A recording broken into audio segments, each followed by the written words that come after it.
la gloriosa venida de nuestro Salvador Jesús. Por eso, este tema, aunque parezca antiguo, debemos siempre tenerlo fresco en nuestra memoria. Y hoy vamos a hablar un poquito sobre cómo o cuándo vendrá el fin. La palabra de Dios nos dice, textos conocidísimos, Marcos 16, 15 y 16, son versículos parecidos con los últimos versículos del Evangelio de Mateo también. Y Jesús dice, y les dijo, id por todo el mundo a hacer ¿qué cosa? Predicar el Evangelio a toda criatura. Y el que creyere y fuere bautizado será salvo, y el que no creyere será condenado. Esta fue la orden que nos dejó nuestro Salvador Jesús. Es la comisión evangélica. Y Él agregó diciendo que será predicado este evangelio del reino en todo el mundo por testimonio a todos los gentiles, y entonces vendrá el fin. Nosotros entendemos por el contexto que el fin al que se refiere aquí es el fin de este siglo, de esta vida de pecado de la humanidad. La venida de Jesús va a poner un fin a esto, aunque hay algunos acontecimientos posteriores como el milenio, la tercera venida, pero la segunda venida de Jesucristo a esta tierra pone fin a esta historia triste que la humanidad ha vivido, está viviendo y aún tendrá que vivir un poquito aquí en esta tierra. Y para los cristianos, para los hijos de Dios, entonces la segunda venida es, como dijimos, el móvil, el incentivo para seguir militando, peregrinando hasta cuando lo veamos descender en las nubes de los cielos para llevar a los suyos que se prepararon. Pero esto no ocurrirá antes de ¿qué cosa? De acuerdo con los pasajes leídos. Antes que el evangelio del reino sea predicado en todo el mundo.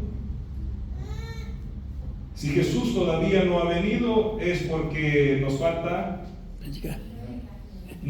concluir todavía esta misión, ¿cierto? Así de claro, así de simple y objetivo. Y para estos últimos días, en el Apocalipsis, se renueva esta comisión. Por ejemplo, en el capítulo 14, versículo 6, dice: y vi otro ángel volar por en medio del cielo que tenía el evangelio eterno para predicarlo ¿a quiénes? A los que moran en la tierra y a toda nación, tribu, lengua y pueblo. Es el refuerzo del cometido evangélico, de la misión evangélica que Jesús dio a sus discípulos. Quiero abrir un paréntesis apenas para los estudiosos. Esas palabras de Jesús a los discípulos no fueron novedosas. Esas palabras ya estaban implícitas en el llamado que Jesús hizo a Abraham. Eso está en el capítulo 12 de Génesis. Y tú serás una bendición para todas las familias o todas las naciones. En ti serán benditas todas las familias. En ese llamado, en ese cometido está implícita esa misión. Por donde Él, de pasarse, debía Él compartir el mensaje. Y para nosotros en estos últimos días, este mensaje es reforzado. Debe ser predicado a toda nación, tribu, lengua y pueblo. No solamente en el mundo occidental, no solamente en las Américas o Sudamérica o Sudamericana. No, es en todo el mundo. Ahora, queremos pasar a considerar qué implicaciones están inclusas en ese ir a todo el mundo. Aquí hay varios comportores, ¿no?, que de años estuvieron trabajando y distribuyeron miles de literaturas por este gran país. Y participamos de varios cursos de colportaje. Y una de las instrucciones para que el colportor pudiese tener éxito tenía que conocer bien qué cosa, el material que iba a ofrecer, ¿no es así? Tenía que conocer bien para poder ofrecerlo. Tenía también que conocer el territorio donde estaba llegando, hacer análisis, hacer un sondeo de dónde va a empezar el trabajo, en qué empresas va a tocar la puerta, con quién primero va a conversar. Tenía que hacer toda esa estrategia. Y nosotros, para cumplir el cometido del Evangelio, debemos también analizar nuestro objetivo, que es el mundo. Si tenemos que predicar este Evangelio a todas las naciones, vamos a analizar entonces cuál es nuestro plan, cuál es nuestro objetivo, para así saber qué pasos daremos. Hoy nuestro mundo cuenta en números redondos con 8,2 millones de habitantes. Para los jóvenes que les gusta curiosear un poquito, en este primer link está el Worldometer. Creo que se lee así, Worldometer. Si uno accesa a ese sitio web, está en tiempo real los nacimientos, las muertes en diferentes países y en el mundo en general, y tenemos el conteo mucho más preciso de cuántos habitantes hoy nosotros tenemos en el mundo. Entonces, el Evangelio del Reino hoy por hoy debe llegar a los oídos de ¿cuántas personas? 8,2 billones de personas. Esta es nuestra misión. Para un análisis un poquito más puntual, vamos a ver cuáles son los países más poblados. ¿Cuál es el primero? China. ¿Cuál es el primero? India. Hace no mucho tiempo India superó a China. India es el país más poblado del mundo hoy en día, tiene 1,4 billones de habitantes. Después viene China, un poquito más atrás. En tercer lugar está Estados Unidos con 334 millones, Indonesia 281 millones, después viene Pakistán 232 millones, 220 tiene Nigeria, Brasil en séptimo lugar con 203 millones, Bangladesh con 169 millones, Rusia 144 y México 132 millones. Solamente para que tengamos una idea de lo que es nuestra misión, predicar a todo el mundo. Y de forma así, por lo decir menos, ¿no?, curiosa o más desafiadora, los países más habitados del mundo ni siquiera son cristianos. Ni siquiera son cristianos. Y debemos llegar con el Evangelio del Reino a esos países también, ¿cierto? Ahora, eso en números generales. Vamos a desglosar un poquito más a detalle, hablando de las principales religiones del mundo, para que hagamos un análisis de lo que es ese desafío de evangelizar el mundo. El cristianismo es la religión más numerosa, pero representa apenas ¿cuántos por ciento de los habitantes del mundo? Apenas, no llega a ser un tercio, poquito menos de un tercio del mundo del cristianismo. Para nosotros que vivimos en el occidente, en las Américas, parece que el cristianismo es lo más natural, ¿no? Esa es la religión de casi todos. Pero si vamos a echar un vistazo más amplio, el cristianismo en el mundo representa apenas 1/3 de la población. La segunda religión es el islamismo, con 24,1%.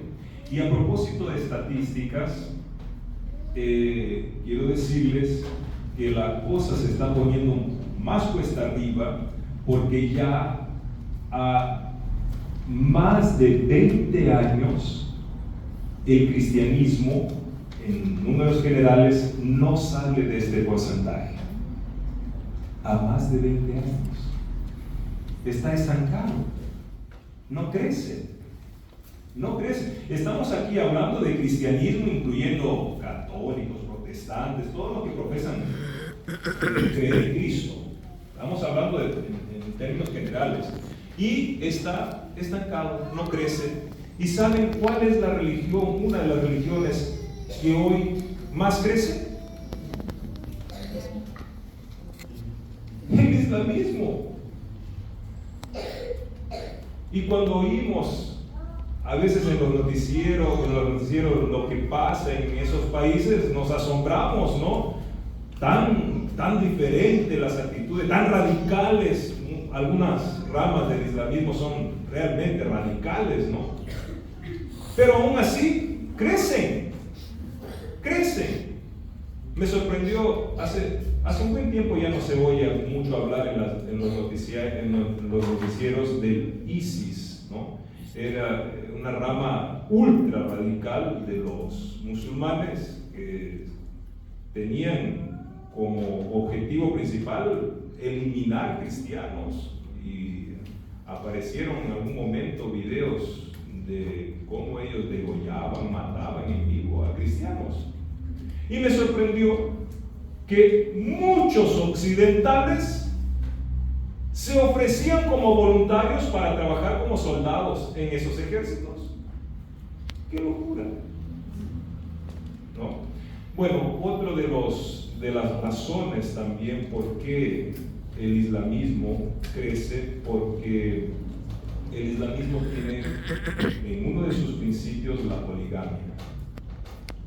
Entonces, de acuerdo con la capacidad financiera del hombre, puede tener más de una mujer, y ellos todavía valoran el tener muchos hijos. El cristianismo está bien diferente, ¿no? En casa nosotros fuimos 8 hermanos, y cuando le dije a mi esposa, sigamos el ejemplo, está loco, no quiero tener 8 hijos, si quedamos con 2 nomás, ¿no? Pero esa es la tendencia de las familias modernas, especialmente aquí en el occidente. Y unos jóvenes por ahí, en alguna otra oportunidad volveremos a hablar un poquito con los jóvenes sobre relacionamientos, familias, pero hay jóvenes que ni casarse quieren. Ya el casamiento no está en sus planes. Y si se casan, ¿para qué tener hijos? Mejor tener un perrito o un gato, ¿no? Sale mejor. Y así, la población de muchos países se está disminuyendo aquí en el occidente. Es uno de los motivos también por qué el cristianismo está estancado y el islamismo va creciendo. Sin religión en el mundo son 16%, hinduismo 15%, budismo 6,9% y otros varios 6,7%. Esta es más o menos la radiografía de lo que a nosotros se nos depara para cumplir la orden y por todo el mundo predicar el Evangelio. Quiero compartir un poquito más este gráfico. Es un gráfico publicado por una prestigiosa institución llamada Ipsos, ¿ya? En esta ocasión la BBC reprodujo esto de los países que dicen más creer en un Dios, independientemente del Dios que sea, creer en un ser superior, y especialmente en los países más accesibles. Y miren qué interesante, ¿Cuál es el país que dice creer más en Dios? Brasil. 89% de las personas en Brasil dice creer en un poder superior. Eso no quiere decir que es solamente cristianismo, ¿no? Allá la macumba y el candomblé cunden por toda parte también y creen en un ser superior. Y Argentina aparece aquí en el noveno lugar. ¿Será que aquí, hablando solamente en términos de Argentina, el hecho de que 76% de la población crea una fuerza superior, un Dios superior, facilitaría nuestro trabajo para predicar o no? ¿Ah? Puede ser, ¿no? Puede ser. Ahora, este gráfico sigue y es un dato curioso. ¿Cuál es el país que menos cree en un poder superior? Es un país extremadamente desarrollado y dice que solamente el 19% de su población cree en un poder superior, un Dios. Haciendo un análisis, podemos traer otro dato así asombroso aquí de Japón. Japón es uno de los países que lidera el ranking en índice de suicidios.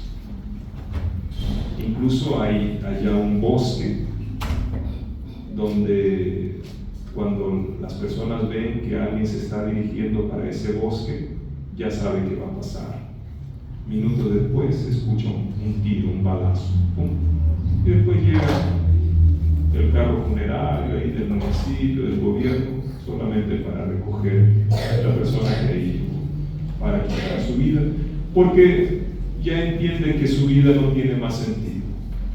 ¿Será que tiene algo que ver esa situación con el hecho de ser el país que menos cree en una fuerza superior? El dinero no satisface, los bienes materiales no satisfacen a nadie. Y creo que este índice es así de real. Por eso, una de las razones por qué muchos se quitan la vida es porque no ven futuro para su existencia. Hermanos, vamos de Japón a lo que más interesa, Argentina. Argentina hoy tiene poco más de 46 millones, 46.387.098 personas, de acuerdo a un censo ahí del gobierno. Estos son los habitantes de Argentina y esta es la misión que el Señor nos ha encomendado para predicar todo el mundo, pero debemos empezar ¿por dónde? Como dice en Hechos 1:8, empezar por Jerusalén, después por Judea, después Samaria y después los confines de la tierra. Entonces, si tenemos que cumplir esa misión, ¿por dónde debemos empezar? Los que vivimos debemos empezar por Argentina, por nuestro país, ¿ya? Y ahora, las religiones aquí en Argentina están divididas de la siguiente manera: católicos, 62,9%, sin filiación religiosa, 18,9%, evangélicos, 15,3%, los que dicen no tengo ninguna religión, casi 10%, los ateos son 6%, agnósticos 3,2%. Aquí hay un segmento separado para testigos y mormones, porque muchos consideran que son sectas, pero son 1,4%, es una cifra considerable, y otros 1,2%. Esta es la radiografía de lo que nos depara el desafío aquí en Argentina para cumplir nuestra misión de predicar el mundo, o sea, predicar el Evangelio a todo el mundo, pero a nosotros aquí en Argentina. No sabe, no contesta, 03, algo insignificante. Aquí tenemos otra otra encuesta, otro estudio de Ipsos, ¿no? Que varían un poquito las cifras, pero este es un estudio un poquito más actualizado y fíjense que los católicos han disminuido bastante en porcentaje. Sin religión han subido mucho también, protestantes han bajado, y los que prefieren no decirlo 8%, y otros cristianos 5%, otras religiones 5%. Entonces se ve aquí una tendencia a que la nueva generación crea cada vez menos en Dios, profese cada vez menos una religión. Y esto sí es un desafío, pero debemos encararlo para cumplir nuestra misión. Ahora vamos a hacer una cuenta muy interesante. Miren cómo está el movimiento de reforma delante del desafío que tiene de evangelizar el mundo. 8,2 billones de personas. ¿Y saben cuántos miembros tenemos en el mundo? De acuerdo con el informe de este año en el Consejo de la Conferencia General de septiembre, hoy tenemos 45.304 miembros del movimiento de reforma. Es la nada misma. Si hacemos el cálculo, 8,2 billones de personas y lo dividimos por 45.304, ¿saben cuántas personas cada reformista tendría que evangelizar en el mundo? Aquí está, 180.100 personas por miembro. Cada miembro tendría que evangelizar 180.100 personas. Bueno, por lo menos ya no estamos hablando de billones ni millones, ¿no? Se disminuye un poco la cuenta. Pero es posible que alguien todavía diga, todavía la cuesta está muy empinada. Pero vamos a hablar de Argentina. En esta asamblea se informó el número de miembros que hay en Argentina, número de miembros que tenemos en Paraguay y también en Uruguay. Para los que viven en Argentina, tienen que evangelizar 46.387.098 personas. Y hoy en Argentina tenemos 188 miembros. ¿Saben cuántas personas cada miembro tendría que evangelizar, compartir el evangelio del reino? Con 246.740 personas. Esta es la misión directa, clara para cada uno hoy.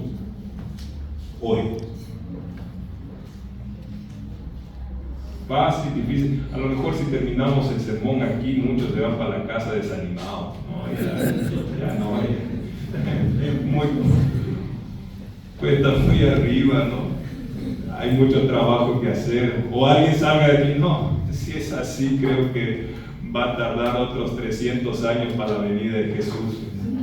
Está difícil cumplirlo. Bueno, para no quedar solamente en Argentina, sé que aquí hay delegados de Paraguay, hicimos también el cálculo con Paraguay. Paraguay tiene 6.109.000 habitantes y tiene 32 miembros. Eso equivale a 190.907 personas por cada miembro en Paraguay. En Uruguay también, 3.499.451 personas, habitantes, y tenemos 18 miembros. Entonces, cada uno en Uruguay debe evangelizar 194.414 personas. Hermanos, esto es matemática, este es un análisis así frío, y Y en realidad debemos analizar el cumplimiento de la orden que el Señor nos ha dado. Si queremos que el fin venga, si queremos que Cristo venga, la orden es, y este evangelio del reino será predicado por testimonio a todas las naciones, entonces vendrá el fin. Si nosotros no cumplimos esta orden, vamos a seguir patinando y vamos a seguir sufriendo las consecuencias del pecado cada vez más profundas, más terribles, aquí en este mundo. Pero no podemos o no debemos desanimarnos.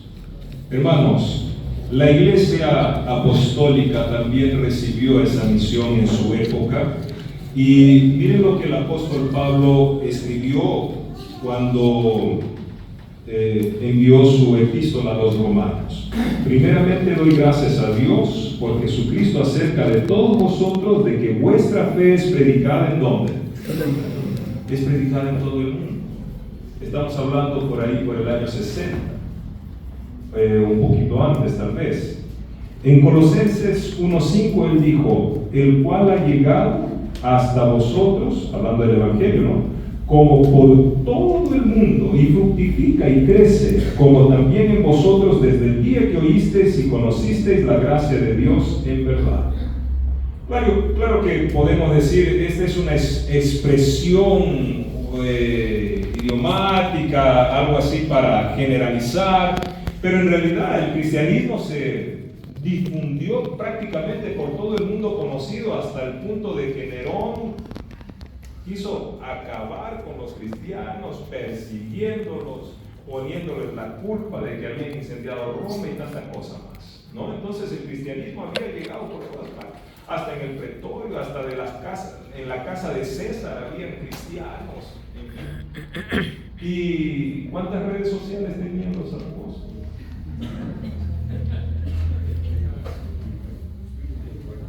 Vehículos, aviones para viajar, para cumplir la obra. ¿Cuánto tenían ellos? No tenían nada de eso. Era caminando días, navegando meses para hacer la obra, y la obra se difundió. Estamos hablando de aproximadamente 20 a 30 años para que todo el mundo hubiese oído del cristianismo. Ellos lo lograron sin las herramientas que hoy nosotros tenemos. Entonces, no debemos desanimarnos. Parece cuesta arriba evangelizar 8 millones de personas, pero ¿cuántas herramientas tenemos hoy? Hoy ocurre algo al otro lado del mundo y de forma simultánea, instantánea, todos se enteran. A veces hasta de fake news, pero llega a todo el mundo. Tenemos herramientas para cumplir esa misión. Y quiero dejar el ejemplo de un personaje en la palabra de Dios que fue comisionado para que él solo pudiese evangelizar una gran ciudad. Y estamos hablando de la experiencia de ¿quién? De Jonás. ¿Ya? Vamos a recapitular un poquito la orden que Dios le dio a Jonás. Primero, tenía que ir ¿a dónde? A Nínive. Nínive era una ciudad israelita. ¿Sí? No era una ciudad israelita. O sea, era una ciudad que ni siquiera conocía la Biblia. Podríamos decirlo así, ¿cierto?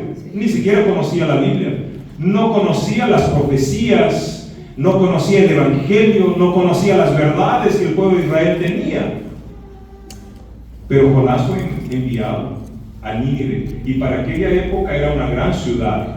Era una ciudad de 120,000 habitantes. ¿Cuántos eran el equipo de Jonás? Él solo. Ahora, era una ciudad de 120,000 habitantes, pero en diámetro era también muy distante, porque dice la palabra de Dios que se tardaba ¿cuántos días para percorrerla? 3 días caminando. Y es mucho, 3 días. Si voy caminando de aquí a Malvinas, ¿cuánto me tardaría? Un día. Unas 4 horas tal vez. ¿Ah? Un poquito más. Bueno, un poquito más. Pero no creo que sea un día. Entonces, solamente para tener una idea de lo que se trataba, recorrer todo Nínive. Ahora, ¿por qué Jonás no quiso ir a Nínive?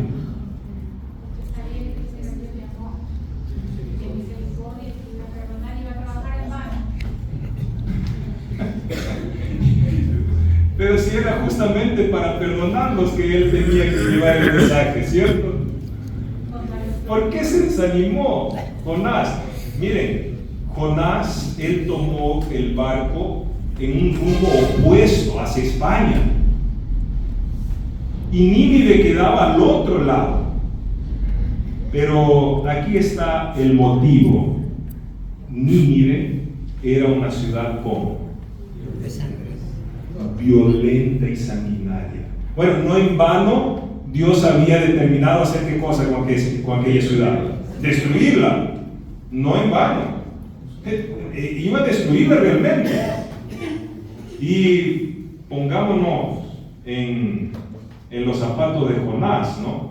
Hoy estábamos hablando alguna cosita de la iglesia de Rosario, y de repente viene la orden ahí del Señor a Marcelo Ledesma y le dice: mira, tienes que entrar a la casa de esos bandidos, de esos traficantes, y decirle que si no paran con el tráfico, no entregan sus armas aquí, en 40 días vamos a allanar esta región y todos van a ser presos. ¿Será que Marcelo dice: no, empiezo ahora, hoy día, hoy? ¿Será que así se dispondría? ¿No?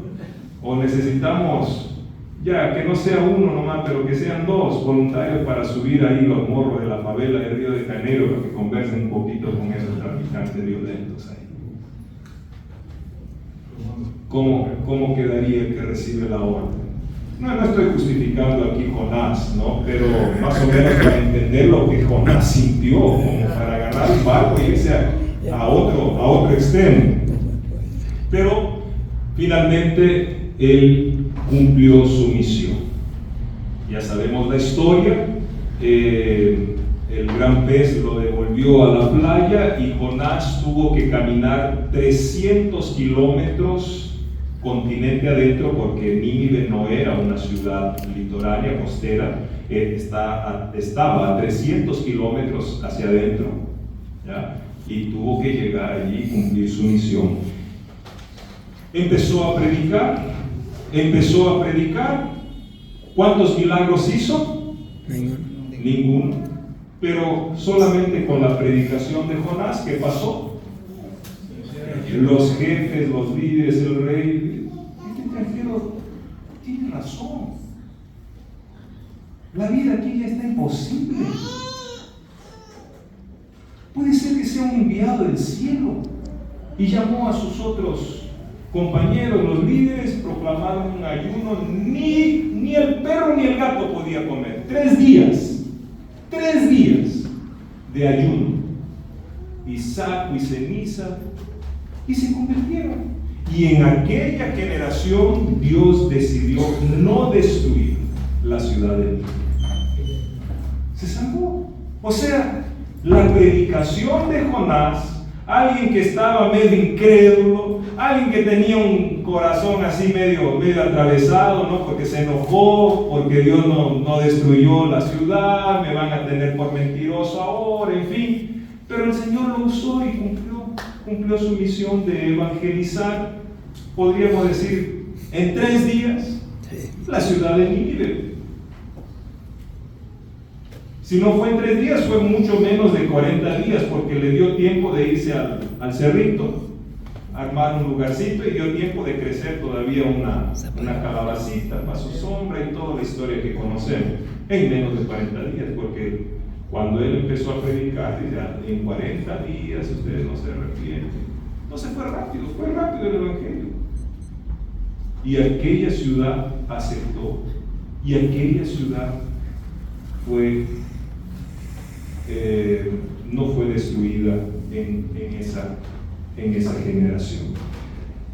Queridos hermanos, hagamos ahora una cuenta. Si Dios nos usara como Jonás, ¿cómo serían los números para evangelizar esos 8,2 millones o los 46 millones aquí de Argentina?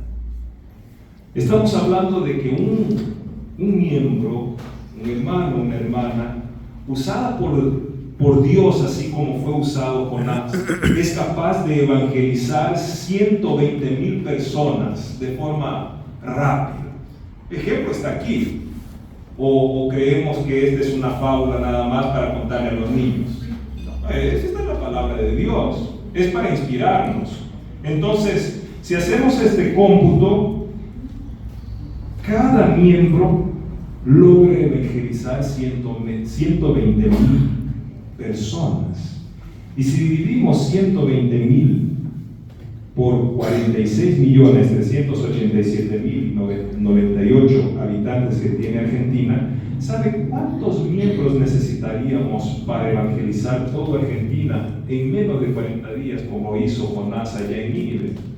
Nosotros íbamos a necesitar apenas de 387 miembros, nada más. Nada más. Si tomamos como ejemplo el caso aquí de Jonás, porque cada miembro es multiplicado por 120,000. Necesitaríamos 187. Hoy por hoy tenemos 188. 377 necesitaríamos y hoy tenemos 188. Entonces, si lográsemos completar el número de 387, creo que rápidamente podríamos cumplir la misión aquí en Argentina, ¿no? Y ese cálculo podemos hacer en Paraguay. En Paraguay se necesitaría apenas de 51 miembros. Hoy tenemos 32. Falta poco para los 52. En Uruguay se necesitarían 30 miembros apenas. Y hoy tenemos 18. ¿Se hace más fácil? No se hace. Así es, hermanos. Así es. ¿Saben? Esta reflexión, estos cálculos que estamos compartiendo es con el propósito de decir que el mayor desafío para cumplir la misión no es el tamaño de la misión. El mayor desafío para dar testimonio con este evangelio del reino, la verdad presente a todo el mundo, no son los 8,2 billones de personas, no son los 46 millones de habitantes de Argentina, ni los 6 de Paraguay, ni los 3 de Uruguay. No es ese el mayor desafío. No es el tamaño de la misión. ¿Saben cuál es el mayor desafío? Es el tamaño de nuestra fe. Porque cuando nos disponemos sin reservas en las manos de Dios, Dios puede operar maravillas, como operó con Jonás, como hizo con los apóstoles, que tampoco eran grandes en número, una iglesia numerosa ni nada por el estilo, eran personas sencillas. Ya dijimos de las limitaciones que había en aquella época, pero el Espíritu Santo los usó y ellos consiguieron cumplir su misión. Ahí está el secreto para nosotros. Recibiréis poder cuando haya venido sobre vosotros el Espíritu Santo y me seréis testigos a la vez en Jerusalén, en toda Judea, en Samaria y hasta lo último de la tierra. Para ir cerrando, quiero compartir un pasaje inspirado, conocido ya de los hermanos, pero dice así, Hechos de los Apóstoles 41. El transcurso del tiempo no ha cambiado en nada la promesa de despedida de Cristo de enviar el Espíritu Santo como su representante. No es por causa de alguna restricción de parte de Dios por la que las riquezas de su gracia no fluyen a los hombres sobre la tierra. Si la promesa no se cumple como debiera, se debe a que no es apreciada debidamente. Si todos lo quisieran, todos serían llenados del Espíritu. Donde quiera la necesidad del Espíritu Santo sea un asunto en el cual se piensa poco, se ve sequía espiritual, oscuridad espiritual, decadencia y muerte espirituales. Cuando quiera los asuntos menores ocupen la atención, el poder divino que se necesita para el crecimiento y la prosperidad de la iglesia, y que traería todas las demás bendiciones en su estela, falta, aunque se ofrece en infinita plenitud. Para estos últimos días, la promesa de Dios dice en Conflicto de los Siglos 596, la gran obra de evangelización no terminará con menor manifestación del poder divino que la que señaló el principio de ella. Las profecías que se cumplieron en tiempo de la efusión de la lluvia temprana al principio del ministerio evangélico deben volverse a cumplir en tiempo de la lluvia tardía al fin de dicho ministerio. Estos son los tiempos de refrigerio en que